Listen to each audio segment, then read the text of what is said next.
Acá estamos con el profesor Flavio Robato. En realidad Flavio lo conozco hace unos 8 años. Flavio es un profesional, un futbolista.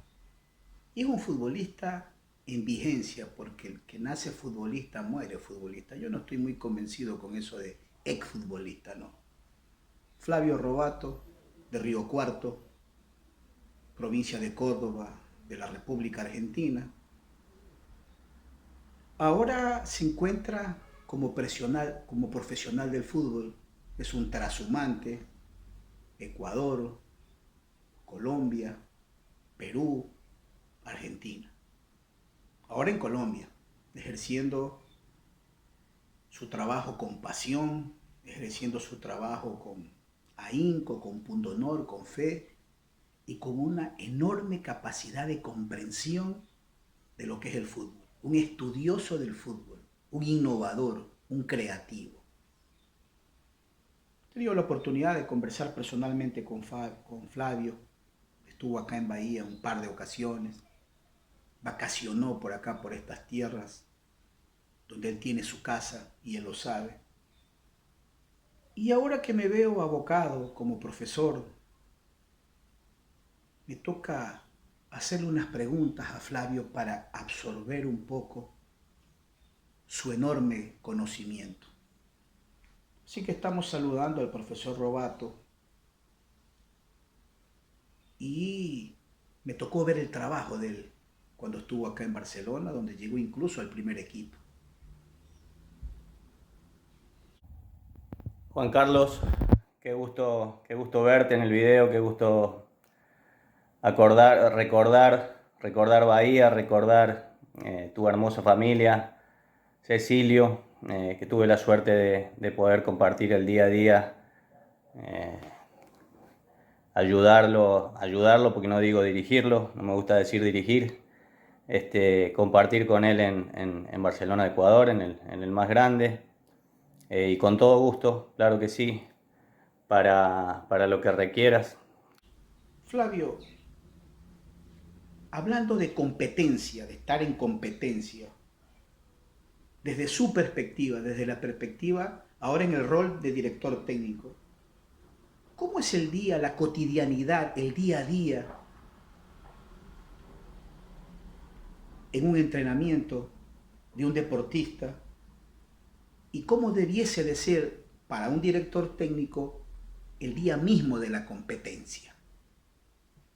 Cómo es el día a día en competencia y en el alto rendimiento que tengo, o el fútbol profesional que tengo la suerte de estar hace algunos años. Ha cambiado muchísimo a lo que era hace 20 años cuando uno jugaba, o tal vez más, ¿no? Un poco más, no, 20 años. Ahora el jugador está mucho más cuidado, tiene un seguimiento distinto, tiene un plantel, creo que interdisciplinario que lo sigue, tiene una nutricionista que lo ayuda con su alimentación, tiene la parte psicológica que también recibe la ayuda si es necesaria de su psicólogo deportivo, tiene el seguimiento nuestro como cuerpo técnico. En el día a día yo creo que hoy tiene muchas más herramientas para poder triunfar o desarrollarse mucho mejor que hace unos 20 años, ¿no? Si bien por ahí la gente piensa que el día a día de un futbolista es muy fácil y que son 2 horas que entrena y que después está relajado, bueno, no es tan así, hay casos que sí, que hay casos que se relajan demasiado, pero hay casos que no. Hablamos de un futbolista promedio, de un chico que se cuida, de un chico que se esfuerza, que quiere triunfar, que quiere o seguir triunfando o lograr más objetivos. Entonces, creo que el día a día se convierte también en un trabajo donde tiene sus obligaciones, el entrenamiento invisible, la forma de encarar mentalmente los partidos, la competencia interna que tiene el futbolista con su compañero y después, por supuesto, la presión de la competencia. La presión de la competencia que los 90 minutos son lo más lindo que le puede pasar a uno, pero también tienen su cierta presión, que a veces uno no la demuestra en el campo de juego, pero la lleva en su cabeza, la lleva como una carga, como un peso durante la semana. Nosotros, en cuanto a la semana de trabajo de ellos, es en la planificación o en la metodología que nosotros utilizamos para el equipo, no vislumbramos trabajos que no sean contextualizados a lo que es el juego. Entonces, todos los días trabajamos en situaciones que sacamos de los partidos y que tratamos de que ellos entiendan mejor, que se hagan preguntas, que entrenen la toma de decisiones sobre todo y que puedan tener la posibilidad de mejorar y mejorar el modelo que quiere el equipo, ¿no? El día mismo de la competencia para un director técnico es, bueno, es la función, ¿no? Es cuando entran los actores y cuando se llena la sala de teatro. Es muy lindo, muy motivante. Por un lado, no se compara con entrar a jugar el partido, nunca se va a comparar. Pero sí tiene su parte linda, su adrenalina, su presión, su pasión. eh, su, su, es muy difícil que nosotros salgamos de un partido satisfechos con que todo lo que hayamos trabajado en la semana se haya podido plasmar. Ocurre pocas veces.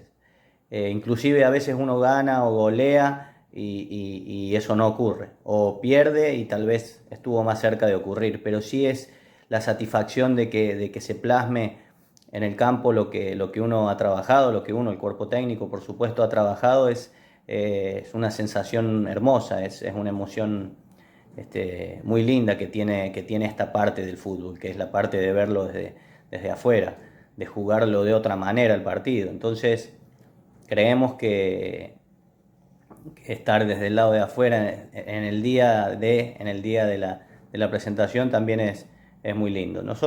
Yo me he puesto mucho más nervioso en partidos dirigiéndolos que jugando. Jugando uno empieza el partido y ya se acaba todo. O sea, los nervios se van saliendo. En cambio, dirigiendo uno está nervioso hasta que termina. Si va ganando, si va empatando, ni hablar si va perdiendo, nervioso en el buen sentido, ¿no? Ansioso, con esa hermosa presión que solemos tener en el fútbol, que a veces nos traba, nos bloquea, pero que en general a grandes rasgos siempre la terminamos disfrutando mucho. El día del partido uno intenta, a mí no me gusta dar la charla completa el día del partido porque sé que el jugador tiene ya la cabeza bastante llena como para llenársela aún más, pero me gusta recordar cosas, tratar de motivar, tratar de crear un buen ambiente para el futbolista en el partido, en el camerino, cuando va a salir, que se sienta con confianza, que se sienta que tiene el apoyo del cuerpo técnico. Eso para el futbolista es muy importante. Y nosotros, bueno, si tenemos la famosa ley inexorable del resultado. Si nosotros ganamos, seguramente creerán que hicimos nuestro trabajo muy bien, y si empatamos, creerán que se ha sido regular, y si perdemos, creerán que no sabemos nada, y así ocurre semana tras semana durante todos nuestros partidos. Pero bueno, en general el día del partido también se disfruta mucho. Flavio, profesor Robato. Ahora vayámonos al otro lado de la historia, al del deportista. Usted como jugador de fútbol que ha sido, ¿cómo es ese día a día y cómo se vive ya el día del partido, de la prueba, del combate, de la prueba de natación o del futbolista? ¿Cómo es ese día? Con respecto al día de la competencia en cuanto a lo que es el jugador o la concentración día anterior o días, a veces 2 días antes, y, y el día del partido, el jugador lo vive muy distinto a lo que era antes, ¿no? Ahora el jugador, si bien tiene ciertos horarios donde nosotros tenemos nuestras, entre comillas, obligaciones, que son desayunos, almuerzos, meriendas, cenas, ronda médica, eh, o tal vez alguna charla o alguna reunión con el profe. Por ejemplo, nosotros nos dividimos el trabajo entre los 4 integrantes que estamos en el hotel. Por ejemplo, preparador físico y los 2 asistentes y yo nos dividimos el trabajo si hay que hablar de forma individual con algún jugador que hemos notado con algún problema, o si queremos hacer hincapié en alguna situación que se va a producir que creemos que se va a producir en el partido, eh, y tocarla. Nos dividimos. Después hay tareas de activación para no estar todo el día, porque todo el día anterior y todo el día del partido, a veces cuando se juega de noche o media tarde, el jugador demasiado tiempo en la habitación, demasiado tiempo en la cama, tampoco es conveniente.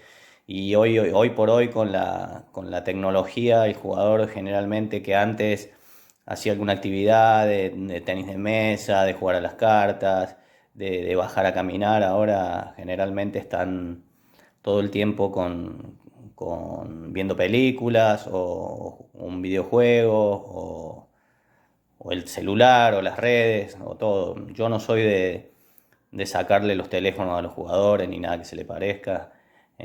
Confiamos en el jugador, tenemos ciertas reglas que tenemos que tratar de respetar todos, porque es por el objetivo común, pero no más allá de eso. Entonces el día a día el jugador ahora lo lleva de otra manera, generalmente muy metido en la habitación, eh, tratando de concentrarse desde ese lado.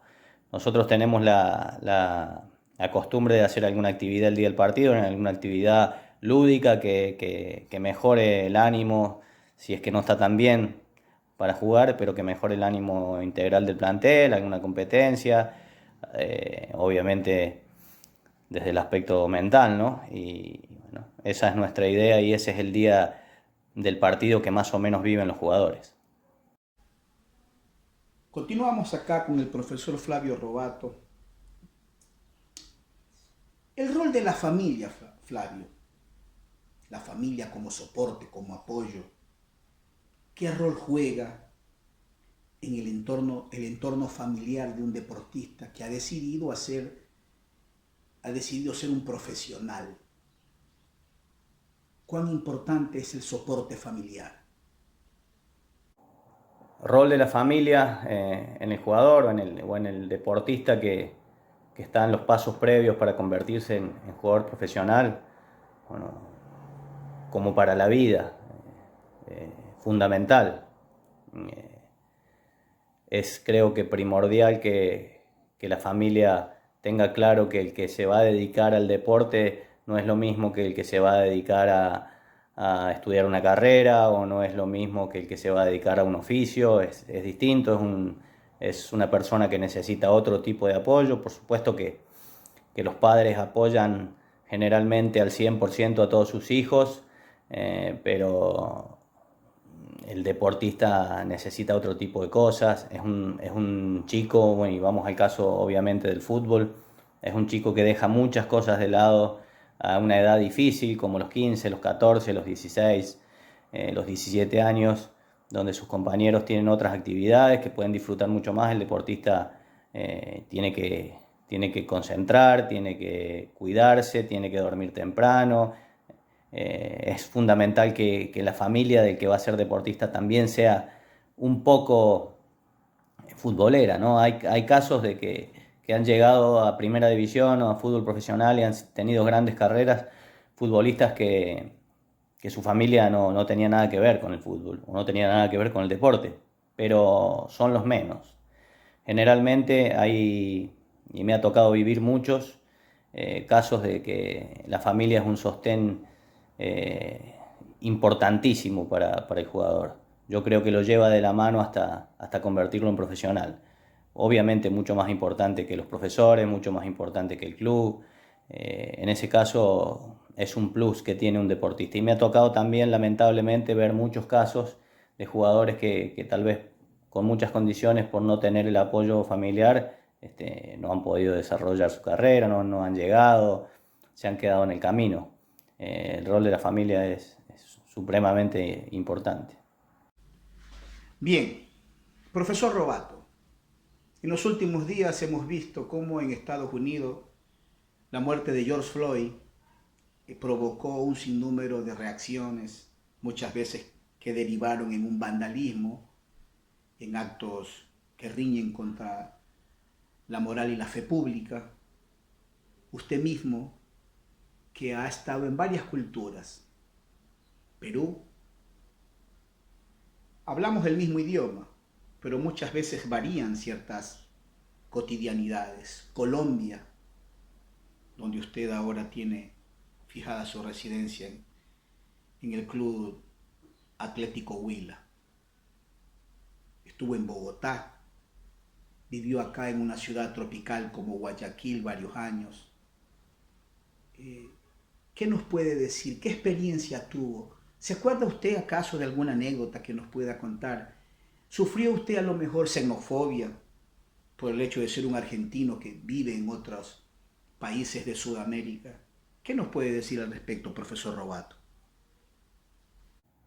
Bueno, el caso que ocurrió recientemente en Estados Unidos y que nos marcó mucho la sociedad hoy en Norteamérica y a que nosotros nos lleva a lo que usted me pregunta, Juan Carlos, de si se he sentido en algún momento la discriminación en muchos lugares.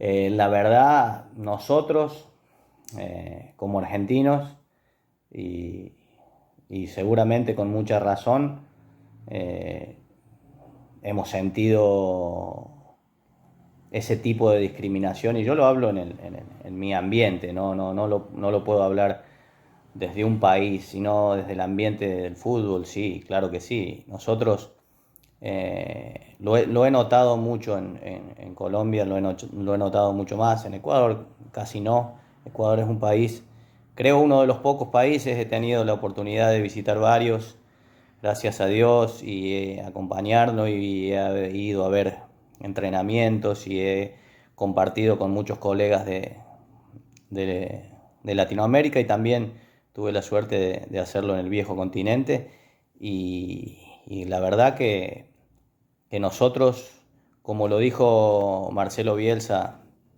creo que fue el año pasado, que en una rueda de prensa dijo que las palabras dichas por él, siendo un argentino, sonarían como a un típico vendehumo argentino. Y nosotros ese mote de vendehumo siempre nos toca. Y yo creo que con razón. Yo he aprendido que muchas veces compatriotas míos no han tenido el mejor tino, o se han comportado de la mejor manera como para saber que siempre somos embajadores primero de nuestra familia y segundo de nuestro país. Y creo que en el fútbol sí se siente muchísimo la discriminación, no con el uruguayo, pero con el argentino, bueno, en Perú, con el chileno, por ejemplo, se siente muchísimo. En Colombia, si bien es un país donde ha habido muchísimos más argentinos que uruguayos, que paraguayos, que brasileros, que ecuatorianos, sigue sintiéndose, ¿no? En nuestro gremio sufrimos mucho eso.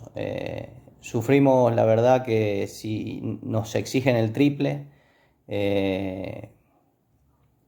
la verdad que ha sido para nosotros de un aprendizaje grande. Lo he sentido muchísimas veces en la mayoría de los lugares. En Europa ni hablar.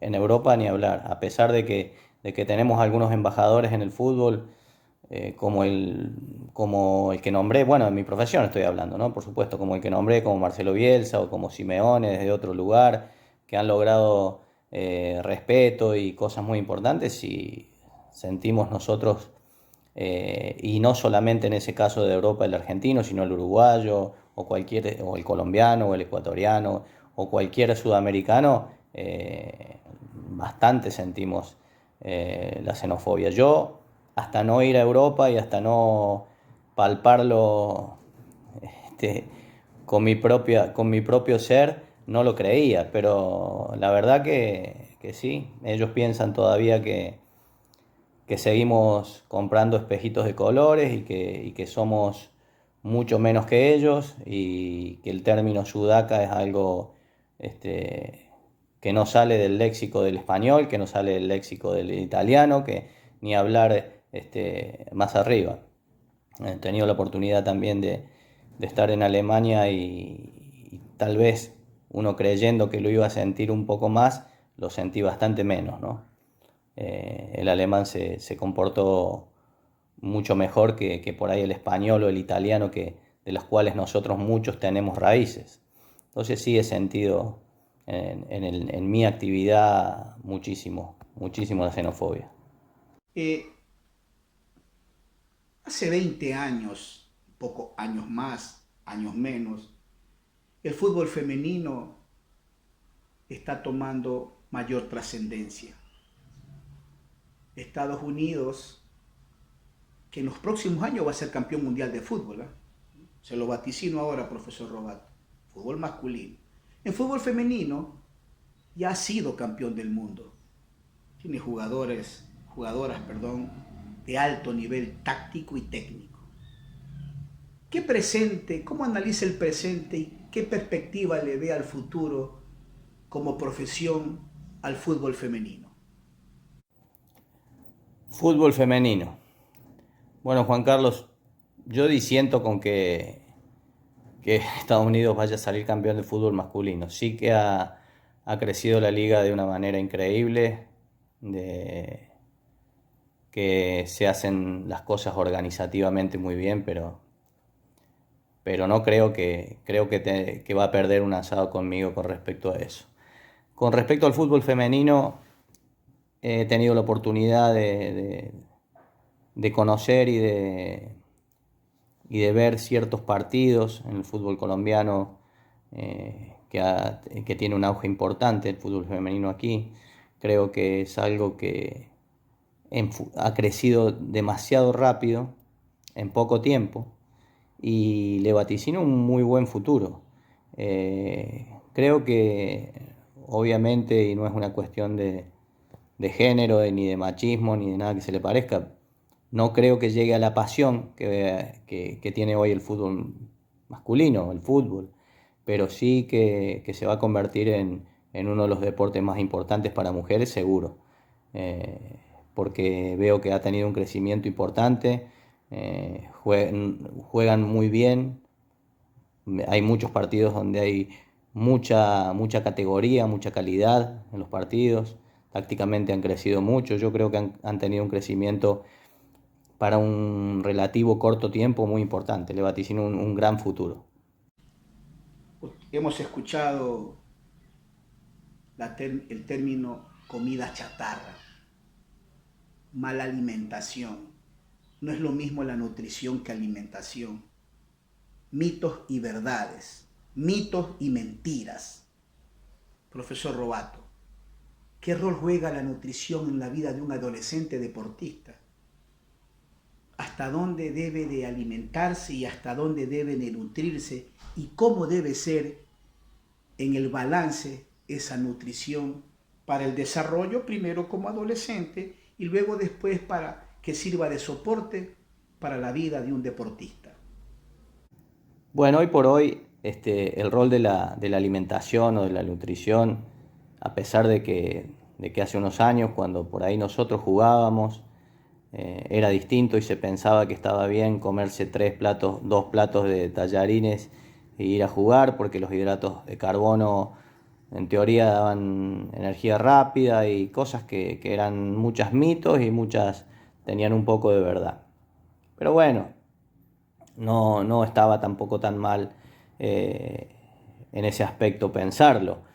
Ese tipo de comida o ese tipo de alimentación que teníamos. Así como ha cambiado tanto el entrenamiento, la preparación física, la preparación táctica de un jugador, también creo que ha cambiado la forma de alimentarse. Hoy por hoy yo me sorprendí mucho más en Millonarios, que es un club grande como Barcelona, es el más grande o el segundo de aquí de Colombia. el seguimiento exhaustivo que había para la nutrición, para la alimentación de un deportista, ¿no?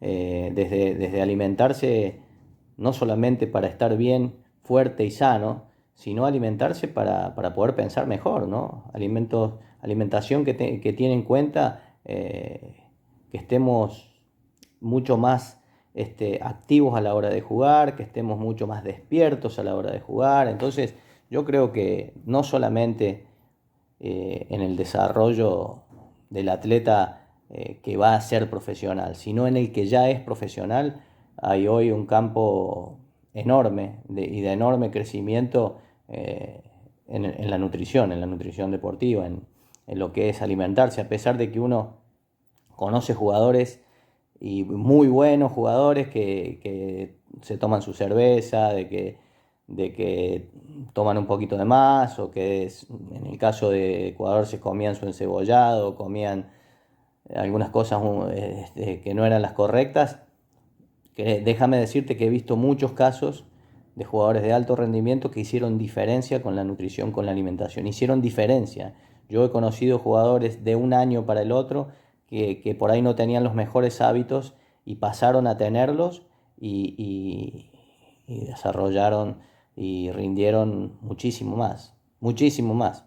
Y lo he visto, no me lo han contado, y creo que la nutrición hoy, la alimentación forma parte fundamental de lo que es un deportista y en el fútbol. Me he sorprendido estos últimos años con los casos que yo he visto de mejoras de jugadores. Profesor Robato, usted es un estudioso y recuerdo perfectamente allá por el 2013, 2014 o algo así, cómo usted en sus charlas, después de los partidos, en el siguiente entrenamiento después de los partidos, o en la cotidianidad, cuando usted manejaba divisiones formativas, su exigencia para que los chicos estudiaran y que cumplieran con un promedio mínimo para ser tomados en cuenta en el equipo titular. Lo recuerdo muy bien. Me tocó sufrirlo al lado de un hijo mío al que usted dirigió, de Cecilio. Profe Robato, el estudio y su trascendencia en la vida de un futbolista que intenta ser profesional, sabiendo que el futbolista o el deportista a los 35 años, años más, años menos, siendo joven ya deja la práctica profesional del deporte. ¿Es importante o no es importante el estudio? ¿Cuál es su pensamiento? Con respecto a la importancia del estudio, yo creo que bueno, está de más decir que no solamente es importante, es fundamental, creo lo más importante, no solamente porque la carrera del futbolista es corta y uno tiene que pensar en el futuro y saber que haber estudiado y tener una carrera es fundamental para poder después trabajar o desarrollarse, pero también para la parte de la carrera del futbolista también es fundamental. El futbolista y el fútbol cada día tiene que tomar más decisiones y cada vez en menos tiempo. Se ha notado y se ha comprobado que los futbolistas más inteligentes, que han tenido la posibilidad de estudiar, que son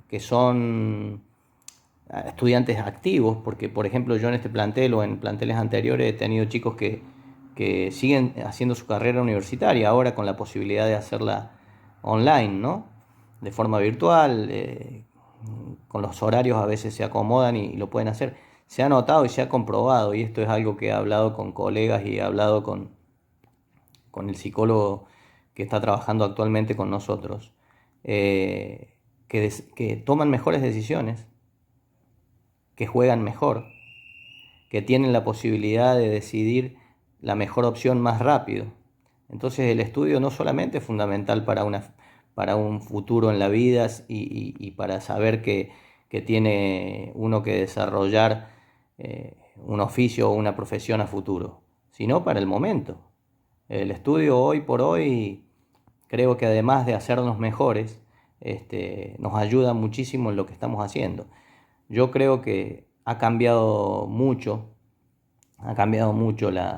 nuestra actividad y hoy por hoy siempre el futbolista en general fue de origen humilde y muchas veces no estudiaba o no estudiado o no tenía la posibilidad. Hoy por hoy, gracias a Dios, se tiene la posibilidad de estudiar siempre y el consejo no consejo, no soy quien para aconsejar, pero sí saber que estudiar te abre mil puertas, te abre te abre las puertas no solamente a un futuro mejor, sino te abre las puertas a un presente mejor. Entonces yo creo que es lo más importante que tiene que tener no solamente un deportista, sino una persona, el estudio.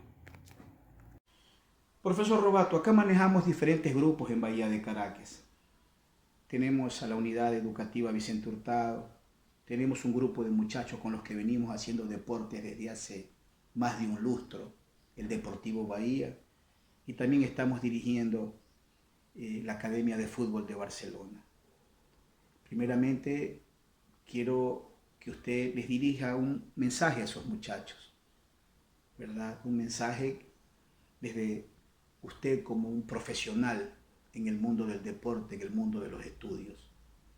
Y asimismo, hago propicia esta oportunidad para agradecerle, profesor, por el tiempo suyo, que es un tiempo tan preciado, con una agenda tan apretada, pero desde el fondo de mi corazón me permito presentar mi enorme gratitud, mi imperecedera gratitud, y lo dejo a usted para que nos deje un mensaje para todos estos muchachos acá en Bahía de Caracas. Muchísimas gracias, muy gentil, estamos en contacto. Bueno, Juan Carlos, no, el gusto y el placer ha sido todo mío.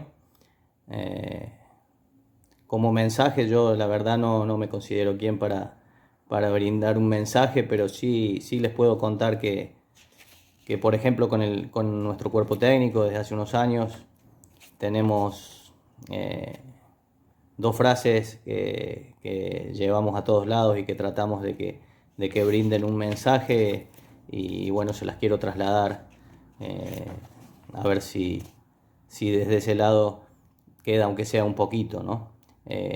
Una dice que las grandes almas tienen grandes voluntades y las almas débiles solo tienen deseos.